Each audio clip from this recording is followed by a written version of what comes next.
How you doing again? We're trying to wrap up these last of the year ending in 4 videos. And this one's a little different because this is not an impartial list like the top grossing movies or the Billboard year end. This is actually my opinion of what my favorite top 10 albums of 1974 actually are. And it was really hard because the amount of good music in 1974 was amazing, between all the hard rock and prog and glam stuff that was out, and even some of the folk stuff that was amazing at that time. But my rule for the top 10 albums is that I had to like it then, and I have to still like it now. And obviously I didn't like it then because I wasn't listening to a lot of music when I was a baby. But I count in my early years. Obviously this stuff would have been 10, 15, 20 years old. But if I listened to it at any time, if I loved it at any time in my history and still love it, that's a big criteria, because a lot of this stuff, especially some of the stuff from 84 and 94, I'm going back and listening to it and I'm just like, ooh, how did I ever like that? Oh, my tastes have changed so much. So let's see where we land. It's technically my top 11 because I couldn't decide on one, but we'll get to that. Number 10 is Diamond Dogs by David Bowie. And this is one that kind of breaks my rule that I just told you, because I did not listen to a lot of David Bowie when I was younger, unfortunately, except for all the popular songs. But I knew Rebel Rebel and I knew the song Diamond Dogs, and almost left it off the list because I didn't know any of it. So I purposely made the time to delve in to that album a little bit, and it's still not my favorite David Bowie, but if David Bowie put out an album, it deserves to be on the top 10 for that year. This is his last glam album, and he had fired all the Spiders from Mars band, including Mick Ronson. This is the first album, I think, that he plays all the lead guitar himself, so that's kind of significant. He gathered a band that consisted of Ainsley Dunsbar, who's a phenomenal drummer that's played with Journey and Starship and a bunch of other people. He was actually the guy that lost the coin flip to become the drummer of Jimi Hendrix Experience. So amazing drummer, one of my favorite drummers, with an amazing pedigree. And the bass player is Herbie Flowers, who just passed away a few months ago. And he's the guy that played on Space Oddity, and he played on Lou Reed's Walk on the Wild Side. That's probably his most known riff, that boom, boom, boom. And he brings Tony Visconti back to produce, which would be his producer, except for the Brian Eno Berlin years, up until from there until he dies. Produced every album except for those Berlin albums. The story, it's kind of a concept, obviously. It's David Bowie, so why wouldn't it be overblown and concept-y? And he created a character that I'd never heard of before. I know about David Bowie and all his characters, and Ziggy and the Thin White Duke and Aladdin Sane and all of that stuff. But apparently he has a character called Halloween Jack, which is pretty neat. But the concept of the album is basically George Orwell's 1984 mixed with some William Burroughs stuff and some other dystopian things like that. Like I said, it's not my favorite David Bowie album, but it goes on the list, number 10. Number 9 is The Tie, the one that makes it my top 11. Because Lynyrd Skynyrd's second helping, their second album, almost got left off. It's so far down on the list, just single-handedly because of Sweet Home Alabama. Fuck that song. I don't ever want to hear that again as long as I live. But the thing that saves it is my favorite Skynyrd songs. Needle in the Damage Done is Neil Young. Which is funny because that's the whole Sweet Home Alabama is the Neil Young thing. Must be why it's on my brain. Needle in the Spoon and Call Me the Breeze, a J.J. Cale song, are two of my favorite Lynyrd Skynyrd songs of all time. So those two songs save it. But The Tie is with Aerosmith's second album, Get Your Wings, because that album has my absolute favorite Aerosmith ballad, Season of Wither. It also has Lord of the Flies and what was the hit? Same Old Song and Dance? Was that the one that was on there? I can't remember. Great album altogether. Sounds terrible. It's recorded so terribly, but their energy and their spunk, I guess, and moxie kind of pulls them through. Love the spirit of Aerosmith, and obviously they're leading on to their big album is the next year with all of their big songs and Toys in the Attic and all that. But Get Your Wings. Number 8 is another one that I had to actually go and listen to because I had to include it on the list, and it's Bob Marley's Natty Dread. And when I looked it up, I was like, oh yeah, okay, that's the album with No Woman No Cry. So right there, it deserves a spot on the list. But I had went down a Bob Marley rabbit hole a few years ago, so I was pleasantly surprised that it's also the album that has Been Down Low on it and Lively Up Yourself, which I think is a song that they did when they were still more of a doo-wop band before the whole reggae thing kind of developed into what it became. I had a whole bunch of that early Bob Marley stuff, the early Wailers stuff, where they're way more like kind of doo-wop-y, kind of 60s sounding band before they kind of developed that whole ska sound. But before that, besides those three songs, the only thing I knew about Natty Dread was that Charlie Hunter, amazing jazz guitar player, had covered the whole album at one point, and the only song I knew at that point was No Woman No Cry, so I didn't nearly appreciate it as much as I should have. But now I have, so it goes on the list. Number 7 is Frank Zappa's Apostrophe, which I went down that rabbit hole because I didn't know that album very well. I know the Mother's album, Overnight Sensation, which is kind of its brother-sister record.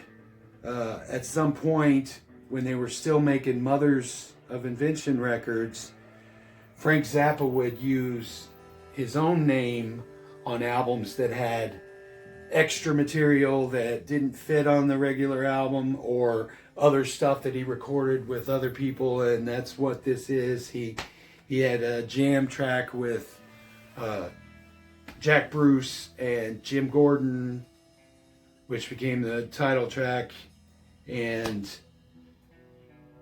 He did Uncle Remus with George Duke.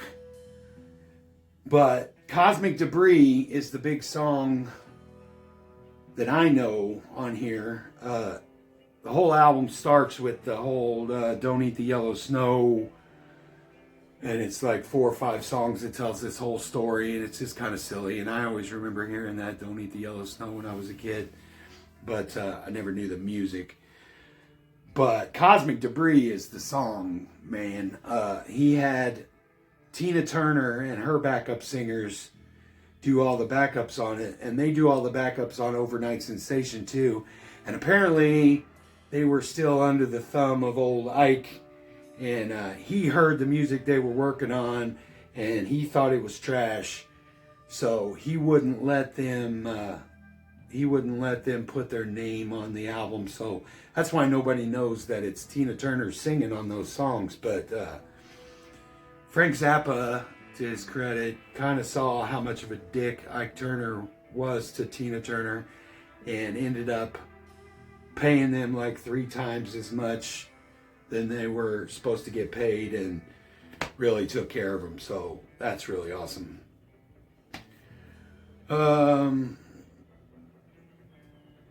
6, we're going to go with the Bad Company debut album on Swan Song Records. The first band signed to Led Zeppelin Swan Song Records.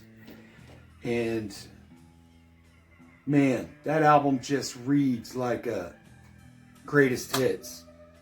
When you look at the track listing, that's stuff that just resonated with me from an early age of listening to classic rock radio.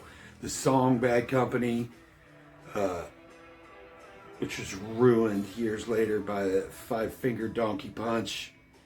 They just do not have the spirit and the soul to do that song. The original is just amazing.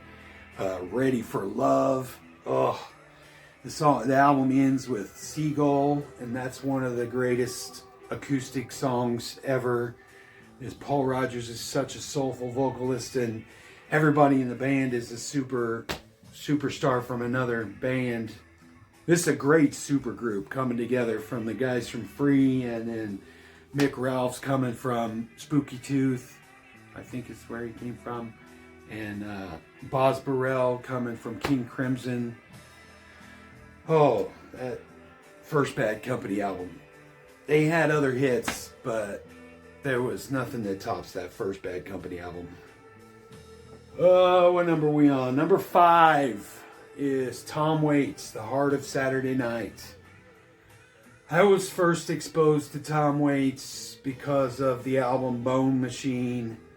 It has just such great imagery, and the music just reflects the stories. He has just little audio movies on every song. So at one point I was a part of the Columbia House record club thing, and I bought a bunch of tapes for a couple of dollars each, or $4 each, or $2 each, or whatever it was. And I was like, oh, I like Tom Waits, I'm gonna get this Tom Waits. And Heart of Saturday Night Live, and Heart of Saturday Night is not what I loved about Tom Waits. It is just a piano, whiskey, smoked, smoky barroom crooner telling weird stories over piano and saxophone and jazz drums, and it was definitely not in my wheelhouse, but I listened to that tape over and over and over and over again until I loved it. And I do love it.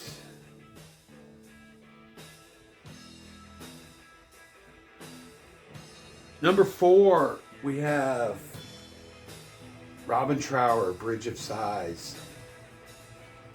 This is another one that I stole the cassette tape from my dad out of his collection because I had read about Robin Trower in my guitar magazines, and I didn't know what he sounded like. And this is before you had streaming services where you could just go and look up any music you want. If you wanted something, you had to go and buy it. So I found that tape in his collection and I snatched it up, and oh my God, it blew me away. The size of his guitar, and it's very Hendrixy, but it's different too. It really sucks you in, and I'm really fortunate to be able to play the song Bridge of Sighs with Jameson Cloud now. Chris Jameson just kills that song, and so much fun to play that now. I love that album. Number 3 is Judas Priest, Rock-a-Rolla. I can't express enough how much I love that album.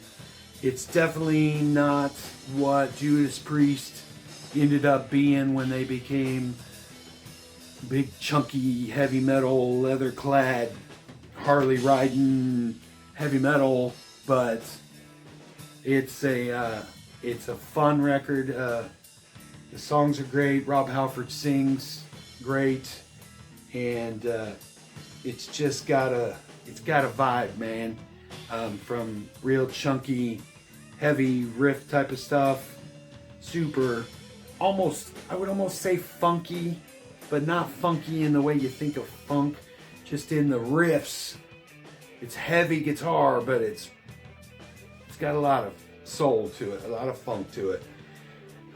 And then a lot of atmospheric stuff too. There's like some songs that just sound like a stormy day.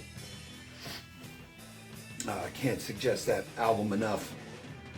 The production is a little dated, I guess you would say, but it just sounds like a band's first record. The cover was banned because they used the Coca-Cola symbol when it says Rock-a-Rolla, and that was not able to be released in America, so it's hard to find that cover. If you find a vinyl with that original Coca-Cola Rock-a-Rolla label on it, snatch it up. Number 2 is King Crimson Red. I debated on putting Red and Starless because they both came out in 1974, but after listening to them, Starless and Bible Black is a phenomenal record, but it's a little disjointed. It's kind of doesn't have the best songs. Red is a perfect finale. They've been reduced to just a 3-piece with Robert Fripp, Bill Bruford, and John Wetton, and it's a perfect summation of what King Crimson was. One More Red Nightmare and the song Starless. Oh, they're just such a good album. Such a good album. My number 1 album of 1974, surprisingly, is the Alice Cooper Greatest Hits album. Surprising because I was even surprised that I had to raise that one up to number 1, and surprising because I try not to do greatest hits on the great albums because it's just unfair, because so many people, you put all your best songs on an album and obviously that's the best album. I wasn't aware of those early albums except for maybe Killers. My dad played me Killers one time and it just destroyed me. That album is so good.